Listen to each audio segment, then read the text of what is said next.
This project, when I initially said I would do a history of the campus, I thought, you know, historians are supposed to be objective. And I have a profound love for this institution. And when I said I would do it, I thought, well, wait a minute, maybe I'm not the right guy to do it because I might be swayed to write a story that is too favorable to the campus. But it worked the other way. I wanted to be so profoundly honest about what I discovered that there's going to be what's profoundly good about the campus and the negative stories about the campus. These are going to be the chapters in the book. I did not want to replicate a book that's already been done by Lawrence Christensen and Jack Ridley, which came out in 1983, which is a wonderful chronological account of the campus. I decided to do a topical approach. The first chapter is going to be kind of the Reader's Digest history of the campus. So if you want a quick overview, you read that. And then I thought people would just pick a topic that they were most interested in, whether it's scandals. There's some wonderful scandals that I discovered about the campus, or pranks, or some people who have a strong military background will be most interested in miners at war. The one that really intrigued me the most is the second one, minor students. It's one of the chapters I've already completed, and here's the reason why I picked that one for this evening. There was a talk in 1948 at homecoming by one of the gifted alumni, and he posed a really good question to a gathering just like this one. He said, what is the one big thing which makes a college, which gives it life, vitality, character, and individuality? What is it? With all due respect, he said, it is not the faculty. Nor is it the administration. It is not the campus, nor the buildings. These things all have part, but they all shrink to very modest stature in the light of what the students and the graduates mean. The life and vitality of any campus is the students. So I've chosen to take a slice of chapter 2 for this evening. Otherwise, we'd be here for 17 or 18 hours as I just doubled on about the entire history of the campus. But a real quick overview. We've gone through 3 phases as a university. The founding legislation was 1870. There was going to be a school of mines and metallurgy somewhere in the state of Missouri. And the county south of the Missouri River got to bid on it. The 2 closest bids were Iron County and Phelps County. And Phelps County won by about that much. Initially, from 1870 to 1914, we offered degrees in mining, metallurgy, and civil engineering. That's it. You could attend for other reasons and get certificates, but that was it. And we grew to about capacity. We were the largest school of mines and metallurgy in the country, but that's only about 250 to 300 students. So the Missouri School of Mines tried to offer electrical engineering, chemical engineering, ceramic engineering, and mechanical engineering. But the campus in Columbia said no. The president's office said no. So a local legislator named Buford pushed through a piece of legislation in 1950, the Buford Act, which permitted the Missouri School of Mines to offer electrical, chemical, and mechanical engineering. And it just grew from that. But the campus remained fundamentally an undergraduate school until 1963. There were graduate programs, but your jobs back then would have been to teach, almost exclusively to teach. But when the campus became part of the University of Missouri system, and we had 3 different names as part of the University of Missouri system, there was a strong push to get the research agenda going. Most hires were PhDs. There was strong push for more PhD programs. There was a strong push for sponsored research. So that's what we have become since 1964. And what you see now are not just teachers, but teaching scholars. Now,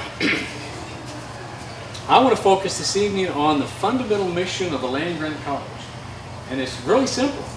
There were colleges for the elite prior to 1862. But there were almost no colleges for middle and lower class Americans. And it's this piece of legislation, 1862, that provided for colleges of agriculture and mechanic arts. Missouri was slow to adopt it. There was going to be federal funding for this through the sale of land grants, but eventually the state of Missouri decided the College of Agriculture would be where? Columbia. And then they put up the other one for bid, and that's how we got to the mechanic arts piece. So I want to focus on how well we've done with the land grant mission. How well have we done with middle and lower class students from Missouri? And I want to pose two questions to you. I hope you walk out with an answer to both of them this evening. In your careers, what will you add to the mission? What's your legacy going to be? We have this wonderful tradition on the campus, dates over 60 years, that when a faculty member, a current faculty member, or an emeritus faculty member dies, usually there's a general faculty meeting where there's a memorial resolution read. And some of you may have attended a general faculty meeting where you've heard a memorial resolution. So what I want to ask is, think forward 30 years, 40 years, 50 years. When someone stands up to read your memorial resolution, what are they going to say? Will it have any connection whatsoever to the land grant mission? So how have we done with students? I'm going to give you some numbers first and then give you 4 vignettes of students who came through our campus. Overwhelmingly, they've been from Missouri. Depending upon the year that I looked at, anywhere the low was 58% from Missouri, the high is 95%. Overwhelmingly, our students have been first generation. Overwhelmingly, they have been middle and lower class. That's changing in the last generation. The proportion that's first generation is going down. The proportion that are middle and lower class is going down. But if you look at the 149 years to date, that is a very accurate profile. What I've discovered, all of you have probably said this, my students don't come to me prepared. That's true prior to 1915. The students were weak coming to this campus, particularly in mathematics. Most of the professors of mathematics were teaching really junior and senior high mathematics to most of the freshmen coming. But that's because there were very few high schools in the state of Missouri. So as more and more high schools come online, the students are becoming ever better prepared. Look at those numbers. By our era, most of the students are in the top 10% of their graduating class. And look at the ACT scores. They've been going up every year, and I think for the fall class, it's going to be 28.5 or 28.6, somewhere in there. So we're getting better students.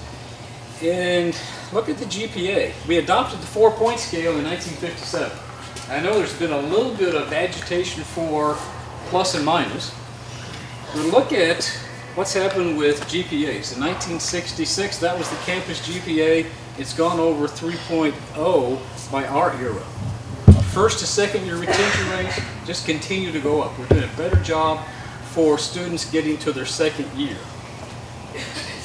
We've only hit this once, the 88%. We'd love to hit that more often. 6-year graduation rates were not significant nationally until the mid to late 80s. When I first found any data, we were about 50% were graduating after 6 years. We're getting up to over 2/3 in our era. And this is the big one. Almost every year I found any data, the senior administration would report that well over 90% of the students had a job when they graduated, except during the Great Depression and a couple of other recessions where that did not happen. So let me use 4 vignettes to illustrate this. 4 extraordinary people from the earliest era to our era. The first one is the most prominent alum of this institution, Daniel C. Jacklin. He was born near a small town in Missouri called Appleton City. Anyone ever been to Appleton City? Oh, cool. David. All right. I was born near Appleton City. So I was born near where Daniel C. Jacklin was born. He was born in poverty. Both of his parents had died by the time he was 2. He lived with his aunt. She struggled. They farmed in Missouri. They farmed in Arkansas. They farmed in Illinois, and he ended up near Sedalia, Missouri. And he tried to figure out what he would do with his life, and he started talking to one of the local teachers, and the teacher said, I make $75 a month. And he did the calculation. If I taught about 3 years and I saved most of my money, I could buy a 100-acre farm. That was his ambition, to be an independent farmer. So he worked every summer and decided to go to the State Normal School in Warrensburg, Teachers College. But one of his summers he worked in Sedalia with the city engineer who was a surveyor, and he thought, that's a cooler job than teaching or farming, so I want to go to an engineering school, Missouri School of Mines. He arrives, graduates from here in 1892, and goes west. He has a degree in metallurgy, and by the time he is in his late 30s, is one of the most prominent copper miners in the world. The Bingham Canyon copper mine in Utah is Daniel C. Jacklin's mine. If you go on the second floor of the library, just outside room 204, there's a gigantic photo of the Bingham Canyon copper mine. That's him. He was so wealthy, when he married, he and his wife moved to the top floor of the Francis Hotel in San Francisco, the entire floor. And then they moved to the much more luxurious Mark Hopkins Hotel, the top floor. And then they built a mansion just outside San Francisco, and the last owner of that mansion was Steve Jobs, who didn't really like it and he tore it down. Jacklin had a personal yacht, the second largest one on the West Coast. He had a private railroad car, and he gave lots of money to this institution. So he went from this orphaned, poor kid to being remarkably successful, and he always gave credit to the school in Warrensburg and the Missouri School of Mines at Bentonville. Second example, Harry Kessler, born in St. Louis in 1901. He was, his family was Jewish, but they were born in the Irish district of St. Louis. And he told Lawrence Christensen and Jack Ridley in an interview in the real early 1980s, all the Irish kids used to beat us up, so we knew we had to learn how to box. So he and his two brothers became great boxers, and when he decided to come here because his sister had a boyfriend who attended here, and the boyfriend told him great stories about what it's like to be a mining engineer all around the globe. I've got to go to the Missouri School of Mines. He shows up, starts a boxing club. He's a student assistant in both chemistry and in the athletic department. He graduates in 4 years, and he develops a superior method of refining a variety of metals. And he becomes a consultant to over 50 companies. He becomes a super millionaire, but most people know him in that era as the millionaire referee. Because what he really liked to do was stay with boxing. And in the late 50s and early 60s, and no one in the room except me remembers this, there was the Friday night fights at Madison Square Garden. He was one of the referees. He did 15 title bouts, including 2 of Muhammad Ali's bouts. So 2 good examples of Missourians who were helped by this land-grant college. Here's the third. Leila Flagg, born in St. Louis in the late 1930s, went to a really good high school, Sumner High School. There were 2 African-American high schools, Vashon and Sumner was a school that was very strong in science and math. And the expectation was the graduates of Sumner would go to college, to historically black colleges. Well, she went to, and she was a great interview, got to interview Leila. She went to Harris Teachers College, and in the first semester, one of the math teachers said, you need to go to the School of Mines. You're a really, really strong student in science and math. So she came here in 1956, and we admitted her, but the registrar said, we've got a problem. We don't have a women's dormitory. And there are only about 40 black folks in this town. So they struggled, but they finally found a place for her to live with an African-American nurse on the south side of Rolla. And she had a modest scholarship, knew how to play the piano. That's how she made her spending money. She played for funerals and weddings. She had enough for $10 a week in spending money. Was the first African American to complete a degree at this institution in 1960 in sanitation engineering. It's now called environmental engineering.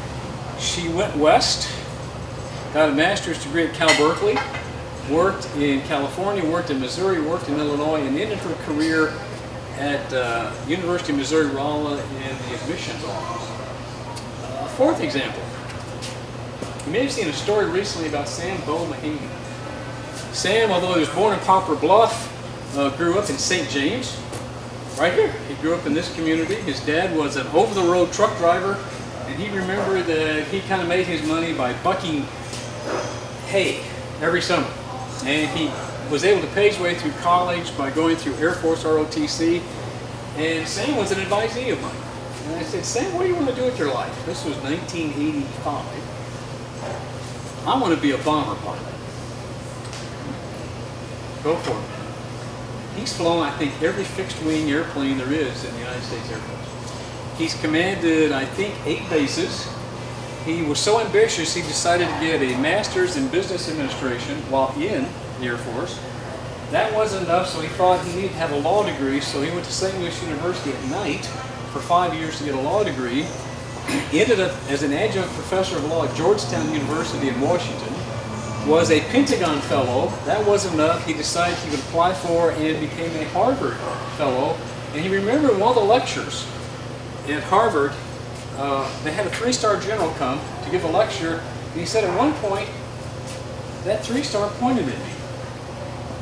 He knew something about me, and he told the whole class, he said, pay attention to this man. He went to the Harvard of the Midwest, the University of Missouri-Rollins. So these are just 4 examples of the thousands and thousands of Missourians helped by this land-grant mission, but they didn't do it on their own. They had to have some help. They needed the help of professors. I'm going to give you 4 examples.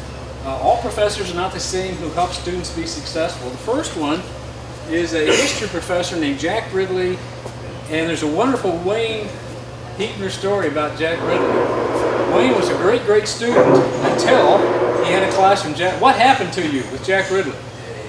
I failed his final exam and got my first B. He was sailing until he took that history class from Jack Ridley. Jack was the most honored teacher in the second half of the history of this university in terms of accolades and honors given him. And here's his definition of what a professor is supposed to do. Your job is to inspire, he said. And he was excellent at that. His mode of teaching was, and Wayne will remember this, was to tell extraordinary stories. He wasn't scripted, he just told wonderful stories. That's one way. The second way is from a professor of electrical engineering who was here from 1947 to 1971. Very different approach. He said, you have to get to know every one of your students. Not some of them, not most of them. You need to know every one of your students, and you need to know where they come from. You need to know what their ambitions are, and you've got to stay with them until the end. He started their freshman program in electrical engineering. He did their last course, what you might call a senior thesis, and all the electrical engineering alumni always came back to see Professor Grimm. Well, that's 2 interesting approaches. Let me give you a third one. Legendary math professor George Dean was known for having students go to the chalkboard. And if they didn't know what they were doing, he would just throw stuff at them. And he'd curse at them. And the alumni remembered all the damns and all the goshes because they didn't come to class prepared.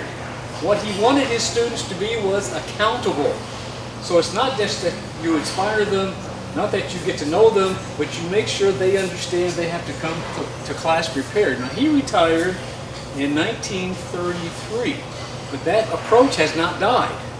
One of Wayne's colleagues, Professor David Van Aken, a retired Curious Distinguished Teaching Professor, shared with me some of the comments his students have made about him, and I love this one. And I asked him if I could use it. And he said, oh, sure. This student wrote, if you go into Professor Van Aken's class and you're prepared, he's always considerate of you. But if you come into his class unprepared, he will rain death and destruction on all who enter the class unprepared. So there are many ways of helping students be successful. But I've looked at several hundred testimonials by students remembering faculty members at this campus, and I'll be quiet and just let you read them.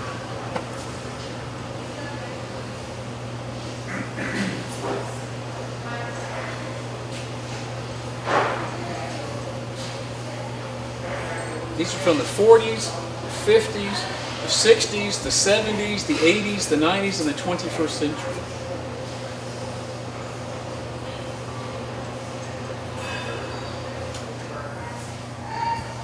Well, it's not just our campus. There have been some wonderful studies nationally of how professors affect student success. One's a micro study and one is a macro. Let me start with the micro study. This is a wonderful book, highly recommended, How College Works.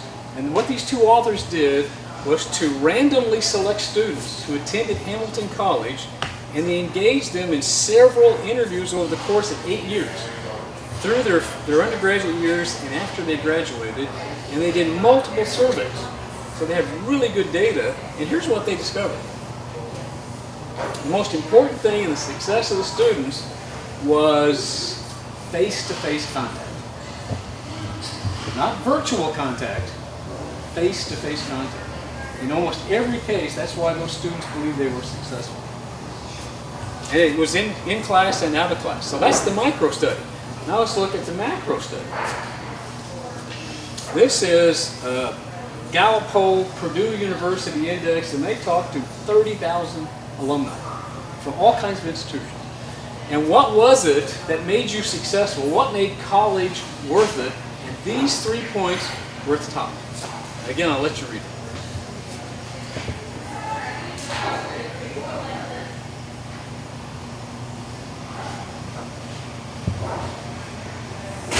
So the professors at MSM, UMR, and S&T who have had the greatest impact fit this national model.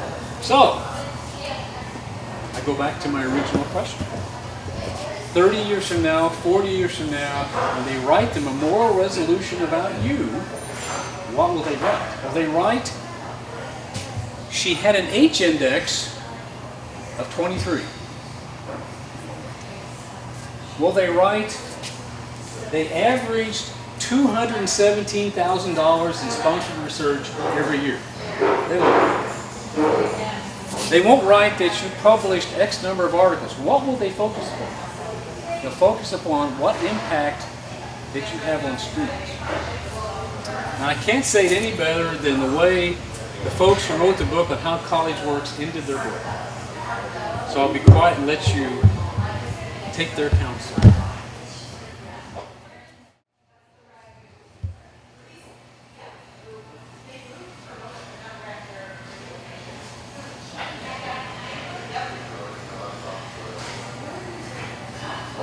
Teaching is an intensely personal exercise, and you will have a dramatic impact on your students, whether you know it or not, for good or for ill.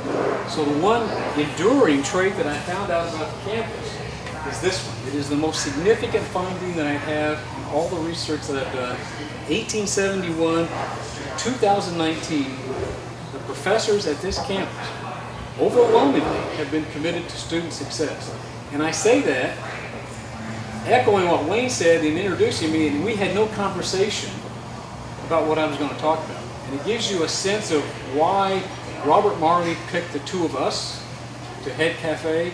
He understood that we were committed to student success and that we were all about balance. Thank you. Oh, you want a good scandal? Oh, yeah. Yeah, okay, a good scandal. That was a great scandal. It's my favorite scandal. That chapter will have 8. I won't tell you all 8 or you won't read the book. My favorite scandal is this, 1925. I told these folks at this table already, they have to hear it again. The president of the junior class and the vice president of the junior class were in debt. And they didn't want to have to work hard in their senior year, they wanted to play. They wanted to have a good time. So I thought, we can't make enough money in Rolla, so we understand you can make money out west. They don't have a car. So they steal one of the few cars that the campus owns. They didn't have any license plates, so they stole the license plates off the car owned by the director's daughter. And since they were going west, they thought they might need some protection, so they stole a shotgun that was in the mechanical engineering department. And they head west. They go to Butte, Montana.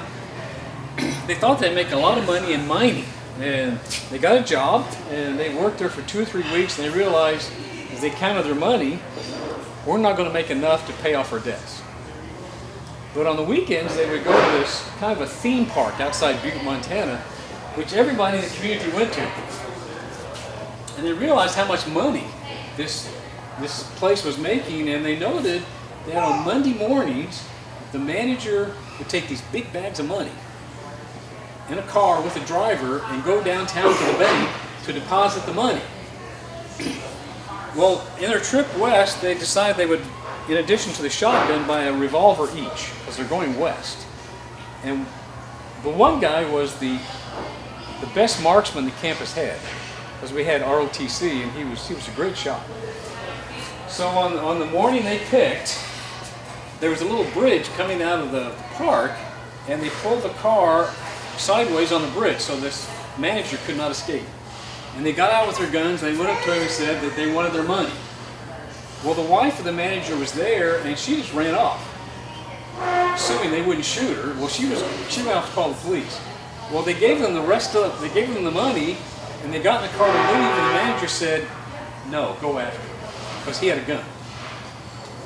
So there's this chase into Butte, Montana, and there's gunfire being exchanged, and the guy who was the great marksman got on the running board of this Ford Roadster, firing backwards, and he got hit twice in this chase. And by that time, the local police were in the chase, and the next day, the Butte newspaper said this was the most exciting day in the history of Butte, Montana.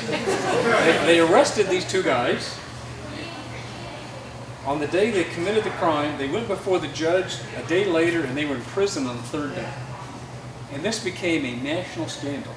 Two students from a really good mining and metallurgy school have committed this armed robbery, and they are in prison.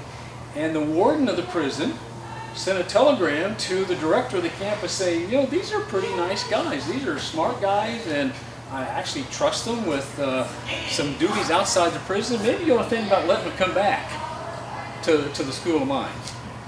Well, we didn't, although the director of the campus did join in a petition for an early release, and they got an early release.